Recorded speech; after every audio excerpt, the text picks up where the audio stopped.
ನಿಜವಾಗ್ಲೂ ಹೊರೆ ಅನಿಸುತ್ತೆ ಅದು. ಯಾವ ರೀತಿಯಾಗಿ? ಯಾವ ರೀತಿ ಅಂತಂದರೆ ಈಗ ನೋಡಿ ಅವ್ರಿಗೆಲ್ಲ ಫ್ರೀ ಕೊಟ್ಟಿದ್ದಾರೆ.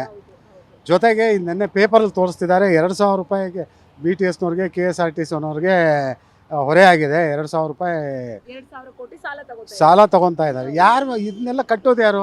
ಟ್ಯಾಕ್ಸ್ ಪೇಯರ್ಸ್ ಕಟ್ತಾರೆ. ಎಲ್ಲರೂ ಏನು ಗೌರ್ಮೆಂಟ್ ಎಂಪ್ಲಾಯೀಸ್ ಅಲ್ಲ, ಎಲ್ಲರೂ ಏನು ಟ್ಯಾಕ್ಸ್ ಪೇಯರ್ಸ್ ಅಲ್ಲ. ಬೇರೆಯವ್ರಿಗೆಲ್ಲ ತೊಂದರೆ ಆಗೇ ಆಗುತ್ತಲ್ಲ ಅದರಿಂದ ಇವ್ರ ಸಿಸ್ಟಮೇ ಸರಿ ಇಲ್ಲ. ಟೋಟ್ಲಿ ಜನರನ್ನು ಇನ್ನೂ ಮೂರ್ಖರನ್ನಾಗೇ ಮಾಡ್ತಾ ಇದ್ದಾರೆ ಇವರು. ಇವ್ರು ಬೆನಿಫಿಟ್ ಮಾಡ್ಕೊಳ್ಳೋಕ್ಕೋಸ್ಕರ ಏನೇನೋ ಆಸೆ ತೋರಿಸಿ ಮುಗ್ಧ ಜನರನ್ನ ಅನ್ಯಾಯ ಮಾಡ್ತಾ ಇದ್ದಾರೆ. ಇದು ನಿಜವಾಗ್ಲೂ ಒಳ್ಳೇದಲ್ಲ ಅವ್ರ ಸಿಸ್ಟಮ್. ಮಾನದಂಡ ಮಾಡೋ ಖಂಡಿತ ಅದು ಒಂದೇ ಅಲ್ಲ, ಎಲ್ಲ ರೀತಿಯಲ್ಲೂ ಆಗ್ತಾ ಇದೆ. ಅದು ಒಂದೇ ಕಾರಣ ಅಂತ ನಾ ಹೇಳಲ್ಲ. ಇವಾಗ ನೀರಿನ ಬಿಲ್ ಇದ್ದಕ್ಕಿದ್ದಂಗೆ ಈ ಖಾತೆ ಅಂತ ಮಾಡಿದರು. ಇಷ್ಟು ದಿವಸ ಇಲ್ದಿರೋ ಖಾತೆ ಕೊಟ್ಮೇಲೆ ಈ ಖಾತೆ ಏಕೆ ಬೇಕು? ಅದರಿಂದ ದುಡ್ಡು ವಸೂಲಿ ಮಾಡ್ತೀರಿ ನೀವು. 100 ರೂಪಾಯಿ ಆದರೂ 200 ರೂಪಾಯಿ ಆದರೂ ವಸೂಲಿ ಮಾಡೇ ಮಾಡ್ತೀರಿ. ಜನರನ್ನು ಸುತ್ತಾಡಿಸ್ತೀರಿ. ಜನರಿಗೆ ತೊಂದರೆ ಕೊಡ್ತಾ ಇದ್ದೀರ ನೀವು. ತುಂಬ ಯೋಚನೆ ಮಾಡಿ ಮಾಡಬೇಕು ನೀವು. ಅವ್ರಿಗೇನಕ್ಕೆ ಇವಾಗ ಲೇಡೀಸ್ಗೆ ಫ್ರೀ ಯಾಕೆ ಫ್ರೀ ಕೊಡ್ತೀರಿ? ಅದನ್ನೇ ನೀವು ಅಂಥ ಒಳ್ಳೆ ಕೆಲಸ ಮಾಡಬೇಕು ಅಂದರೆ ಗ್ಯಾಸ್ ಸಿಲಿಂಡರ್ ಮೇಲೆ ಒಂದು 500 ರೂಪಾಯಿ ಕಡಿಮೆ ಮಾಡ್ಬೋದಿತ್ತಲ್ಲ. ಇದು 50% ಮಾಡಿ. ಮತ್ತು ಸೀನಿಯರ್ ಸಿಟಿಸನ್ಸ್ಗೆ ಇದ್ದಾರೆ, ಪೆನ್ಷನ್ ಜಾಸ್ತಿ ಮಾಡ್ಬೋದಿತ್ತು.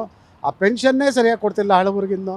ಇವೆಲ್ಲ ತೊಂದರೆ ಅಲ್ವಾ? ಈ ಥರ ಎಲ್ಲ ನೋಡಿದರೆ ನಿಜವಾಗ್ಲೂ ಇವರಷ್ಟು ಮುಟ್ಟಾಳರು ಈ ಜಗತ್ತಲ್ಲಿ ಎಲ್ಲೂ ಸಿಗಲ್ಲ. ಹಂಗಂತೇಳಿ ಅವರೇ ಮುಟ್ಟಾಳರಲ್ಲ, ನಮ್ಮನ್ನು ಇನ್ನೂ ಮುಟ್ಟಾಳರನ್ನಾಗಿ ಮಾಡ್ತಿದ್ದಾರೆ. ಜನರು ಏನು ಇನ್ನು ಮೂರ್ಖರಲ್ಲ.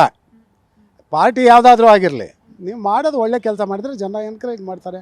ಇಲ್ಲ ಅಂತಂದರೆ ಮುಂದಕ್ಕೆ ಎಲ್ಲ ಎಜುಕೇಟೆಡ್, ಈಗ ಎಲ್ಲ ಯಂಗ್ಸ್ಟರ್ಸ್ ಬರ್ತಿದ್ದಾರೆ. ನಿಮಗೆ ಮುಂದೆ ಭವಿಷ್ಯ ಇಲ್ಲ.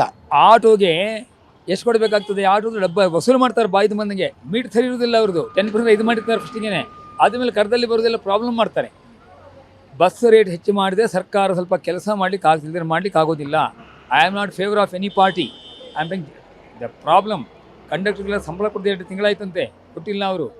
ಬಸ್ಗೆ ರೇಟ್ ಫೇರ್ ಹೆಚ್ಚು ಮಾಡಿ ತಾನೇ ಆಗ್ತದೆ. ಎಲ್ಲದಕ್ಕೂ ದೇವ್ರ ಸ್ಯಾಲ್ರಿ ಹೆಚ್ಚಬೇಕು, ಅವರಿಗೆ ಪ್ರತಿ ಹೆಚ್ಚಬೇಕು. ಬಟ್ ಬಸ್ ಟಿಕೆಟ್ ಒಂದು 5 ರೂಪಾಯಿ ಹೆಚ್ಚು ಮಾಡಿಕೊಡ್ಲು ಅವರಿಗೆ ಪ್ರಾಣೋದಂಗೆ ಆಗಿಬಿಡ್ತದೆ. ಆದ್ದರಿಂದ ಬಸ್ಸಿಗೆ ಈಗ ಹೆಚ್ಚು ಮಾಡಲೇಬೇಕು ಎಲ್ಲರೂ. ಐ ಥಿಂಕ್ ಯಾರೂ ಅದಕ್ಕೆ ಅಬ್ಜೆಕ್ಟ್ ಮಾಡೋದಿಲ್ಲ. ಸುಮ್ಮನೆ 2 ದಿನ ಅನ್ನೋ ವರ್ಷ ಬರ್ತದೆ. Everybody is prepare to willing to pay. ಎಲ್ಲೋ ಒಂದು ಕಡೆ ಹೆಂಗಸರು ಫ್ರೀಯಾಗಿ ಕೊಟ್ಟಿದ್ದಾರೆ, ಅದ್ರ ಬದಲಾಗಿ ಬಸ್ ರೇಟ್ ಜಾಸ್ತಿ ಮಾಡ್ತಿದ್ದಾರೆ ಅಲ್ಲ, ಅದಕ್ಕಲ್ಲ, ಅದು ಒಂದು ಬೆನಿಫಿಟ್ ಕೊಟ್ಟಿದ್ದಾರೆ. ಓಕೆ, ವಿ ಆರ್ ಫಾರ್, ನಮ್ಮಲ್ಲೂ ಹೆಣ್ಣು ಮಕ್ಕಳಿದ್ದಾರೆ, we are for it. But the thing is, ಅದನ್ನೇ ಒಂದು ನೆವ ಮಾಡಿಕೊಂಡು ಇವ್ರು ಬಟ್ರೆ ಹೆಚ್ಚು ನಮ್ಮ ತಲೆ ಮೇಲೆ ಹಾಕ್ತಂತ ತಿಳ್ಕೊಳ್ಬಾರ್ದು. GST ಈಗ ಮಾಡ್ತಿರ್ಲಿ, ಈಗ ಮಾಡ್ತಿರ್ಲಿಲ್ಲ ನಮ್ಮ 5%. ಜನ ಹೊಂದ್ಕೊಳ್ಳಿಲ್ಲ ಅದಕ್ಕೆ. ಹಾಗೆ ಹೊಂದ್ಕೊಳ್ತಾ ಇರೋದು ಕೂಡ ಸರ್ಕಾರಕ್ಕೆ ನಾವು ಸಪೋರ್ಟ್ ಮಾಡೋದು ಹೆಂಗೆ? ಬರೀ ವೋಟ್ ಕೊಟ್ಟಲ್ಲ. It not be simply giving vote.